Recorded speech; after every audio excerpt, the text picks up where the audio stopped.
രാഹുൽ ഗാന്ധി നയിക്കുന്ന ഭാരത് ജോഡോ ന്യായ് യാത്രയ്ക്ക് പിന്നാലെ ഇന്ത്യ മുന്നണിയിൽ മുമ്പെങ്ങുമില്ലാത്ത പ്രശ്നങ്ങളാണ് ഉടലെടുത്തിരിക്കുന്നത്.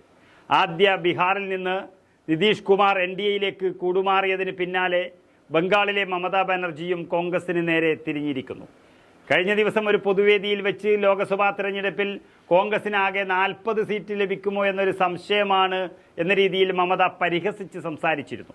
പിന്നാലെ മമതയ്ക്ക് BJPയുടെ ശബ്ദമാണെന്ന് പറഞ്ഞ് ബംഗാൾ കോൺഗ്രസ് തിരിച്ചടിക്കുകയും ചെയ്തിരുന്നു. എന്തായാലും സഖ്യത്തിൽ പോരുമുറുകുന്ന സാഹചര്യത്തിൽ അനുനയ നീക്കവുമായി കോൺഗ്രസ് നേതൃത്വവും രംഗത്ത് വന്നിരിക്കുകയാണ്. കോൺഗ്രസ് പാർട്ടിക്കെതിരെ ബംഗാൾ മുഖ്യമന്ത്രി മമതാ ബാനർജി ഉന്നയിച്ച ആരോപണങ്ങൾക്ക് മറുപടി നൽകേണ്ടതില്ല എന്നാണ് കോൺഗ്രസ് നിലപാട് പറഞ്ഞിരിക്കുന്നത്. ദേശീയ തലത്തിൽ RSS വിചാരധാരയെ എതിർക്കാനാണ് ഇന്ത്യ മുന്നണിയെന്ന് ഓർക്കണമെന്ന് AICC ജനറൽ സെക്രട്ടറി ജയറാം രമേശും പറഞ്ഞിരിക്കുന്നു. അതേസമയം നിരന്തരം കോൺഗ്രസിനെ കടന്നാക്രമിക്കുന്ന പ്രസ്താവനകൾ നടത്തുന്ന മമതാ ബാനർജിയുടെ നിലപാടിൽ തെല്ലും അയവ് വന്നിട്ടുമില്ല.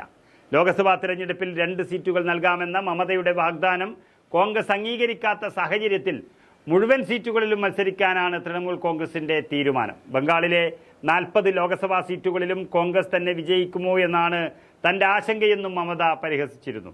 മുന്നണിയിൽ നിന്ന് പുറത്തു പോകാൻ മമത കാരണങ്ങൾ കണ്ടെത്തുന്നു എന്ന് രാഹുൽ ഗാന്ധിയെ കണ്ട് പറഞ്ഞ് ബംഗാളിലെ CPM നേതൃത്വത്തെയും മമത വിമർശിക്കുകയും ചെയ്തിരുന്നു. ഇന്ത്യ മുന്നണിയിൽ കോൺഗ്രസിനും തനിക്കും ഇടയിൽ ഭിന്നിപ്പുണ്ടാക്കുന്നത് CPM ആണെന്ന് മമത തിരിച്ചടിക്കുകയും ചെയ്യുന്നുണ്ട്. മമതയുടെ ആരോപണങ്ങൾക്ക് അതേ ഭാഷയിൽ മറുപടി നൽകിയാൽ മുന്നണിയെ അത് ബാധിക്കുമെന്ന് കോൺഗ്രസ് ഉറപ്പിച്ചു പറയുന്നു.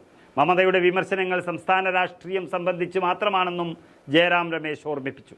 നിയമസഭാ തെരഞ്ഞെടുപ്പല്ല നടക്കാൻ പോകുന്നതെന്നും ലോക്സഭാ തെരഞ്ഞെടുപ്പിൽ BJPയെ പൊതു എതിരാളിയായി കാണാനാണ് ഇന്ത്യ മുന്നണി രൂപീകരിച്ചതും ശ്രമിക്കുന്നതും എന്നും ജയറാം രമേശ് പറഞ്ഞിരിക്കുന്നു.